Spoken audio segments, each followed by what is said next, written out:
লিখে আত্মহত্যা বিএলও রিঙ্কু তরফদার চাপড়া 2 নম্বর পঞ্চায়েতের 101 নম্বর বুথে বিএলের দায়িত্বে ছিল। এত কাজের চাপ চাপ নিতে না পারে। দেখুন, আমি তো আর বিএলও না, আমি কাজের চাপ জানি না, কিন্তু রাজ্য সরকার কেন্দ্র সরকার তারা তো জানে।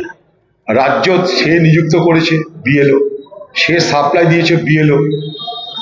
তা কাজের চাপ কতটা আমার জানা নাই। নির্বাচন কমিশন বলছে 1 মাসের মধ্যে 1000 জনের নাম খালি নথিভুক্ত করতে হবে। এখন প্রত্যেকটা সরকারি কমিটির 8 ঘন্টা তো কাজ করে সরকারি দপ্তরে, দিদিরা বলে ছুটি অনেক বেশি পায়, কিন্তু কাজের চাপে যদি মৃত্যু বরণ করতে হয়, আত্মহত্যা করতে হয়, এটা খুব দুর্ভাগ্যের। আমি দিদিকে একটাই কথা বলবো, আপনি দরখাস্ত না লিখে আপনি সুপ্রিম কোর্টে এটার বিরুদ্ধে আপনি কেস করুন। আপনি দরখাস্ত কাকে লিখছেন? নির্বাচন কমিশনকে। সে একটা উত্তর দিয়ে দিচ্ছে আপনাকে। এখন সমস্যা হলো কি, এই বাংলার মুখ্যমন্ত্রী নিজে এসআর করার অনুমতি দিল, তার সরকারি গোটা দপ্তরকে সে সেখানটা নিয়োগ করলো। তাদের দলেরই নেতারা আজকে প্রত্যেকটা বুথে বুথে বিএলএ 1, বিএলএ 2, বিএলও তাদের দলের নেতারা হয়েছে। তৃণমূল দলের বহু স্থানীয় নেতারা বিএলও হয়েছে, তার প্রমাণ এর আগেও দিয়েছে সংবাদ মাধ্যম, আজও পারে।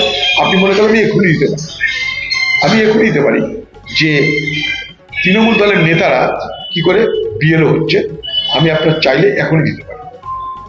আপনারা 1 সেকেন্ড দাঁড়ান, আমি দিয়ে দিচ্ছি আপনাদের।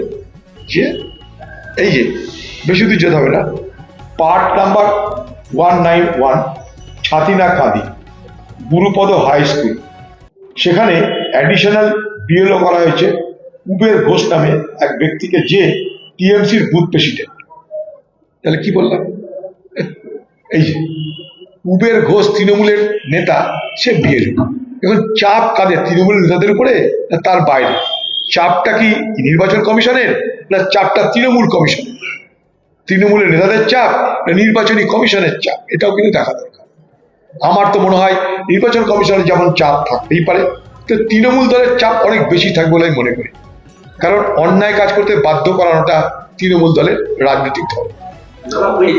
ওই বাড়িতে আপনার রাজ্যের মন্ত্রী